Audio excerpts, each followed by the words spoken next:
వరంగల్ ఉప ఎన్నిక పోలింగ్ సరళి ప్రతిపక్ష కాంగ్రెస్ను కలవరపరుస్తుందా? తమ అంచనాలకు తగిన విధంగా పోలింగ్ జరగలేదనేది కాంగ్రెస్ అభిప్రాయమా?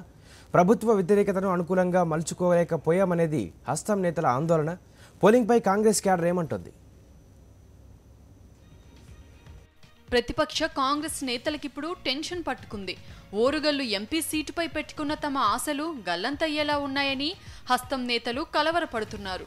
దాదాపు 70% వరకు జరిగిన పోలింగ్ సరళిని చూస్తే తమ పార్టీ గెలవటం డౌటే అని ఆందోళన చెందుతున్నారు.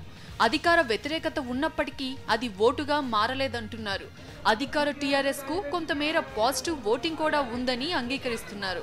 వరంగల్ ఉప ఎన్నిక తమ పాలనపై రెఫరెండమే అన్న అధికార టీఆర్ఎస్ ఎన్నికల కోడ్ను ఉల్లంఘించి పలు విధాన ప్రకటనలతో ఓటర్లను ప్రలోభపెట్టిందని కాంగ్రెస్ నేతలు ఆరోపిస్తున్నారు.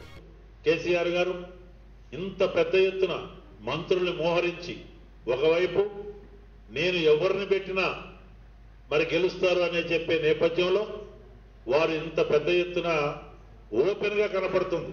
అంటే అఫీషియల్ గా ఎక్కడ ఉందో ఆధారాలు చూపండి, లేకపోతే ఇంతమంది మంత్రులను ఇన్ఛార్జ్ చేయటమే, వాళ్ళు గడప గడపకి కూడా మేనేజ్మెంట్ చేయటమే అది పెద్ద ఎత్తున అధికార దుర్వినియోగం.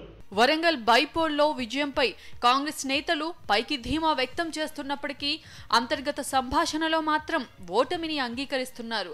వరంగల్ లోక్సభ పరిధిలోని అర్బన్ ప్రాంతాలైన వరంగల్ ఈస్ట్ అండ్ వెస్ట్ సెగ్మెంట్లలో పోలింగ్ శాతం తగ్గడం, రూరల్ సెగ్మెంట్లలో ఓటింగ్ ఎక్కువగా ఉండడం అధికార టీఆర్ఎస్ కు అనుకూలించే అంశాలని కాంగ్రెస్ నేతలు అంటున్నారు. పోలింగ్ సరళిని బట్టి ప్రభుత్వ వ్యతిరేకత గ్రామీణ ప్రాంతాలలో ఇంకా తీవ్ర రూపం దాల్చినట్టుగా భావించాల్సి వస్తోందంటున్నారు.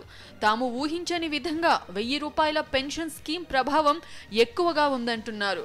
టీఆర్ఎస్ క్యాడర్ విస్తృతంగా ఇంటింటి ప్రచారం చేసిందని, తమ పార్టీ క్యాడర్ మాత్రం ఇంటింట ప్రచారంలో విఫలమైందని కాంగ్రెస్ పెద్దలు అంగీకరిస్తున్నారు. Palakurthi, station Ghanpur, Warangal east and west, Wardhannapet సెగ్మెంట్లలోని గ్రూపు రాజకీయాలు, పార్టీ నేతల మధ్య సమన్వయలేమి వల్ల కాంగ్రెస్ ప్రచారంలో దూకుడు లోపించిందంటున్నారు. తమ వ్యూహాలు ఫలించకపోవడంతో గెలుపు సాధించలేకపోయినప్పటికీ గతంతో పోలిస్తే టీఆర్ఎస్ మెజారిటీని మాత్రం గణనీయంగా తగ్గిస్తామని, 2వ స్థానాన్ని నిలబెట్టుకుంటామని హస్తం నేతలు ధీమా వ్యక్తం చేస్తున్నారు. సునీల్, సాక్షి పొలిటికల్ బ్యూరో, హైదరాబాద్.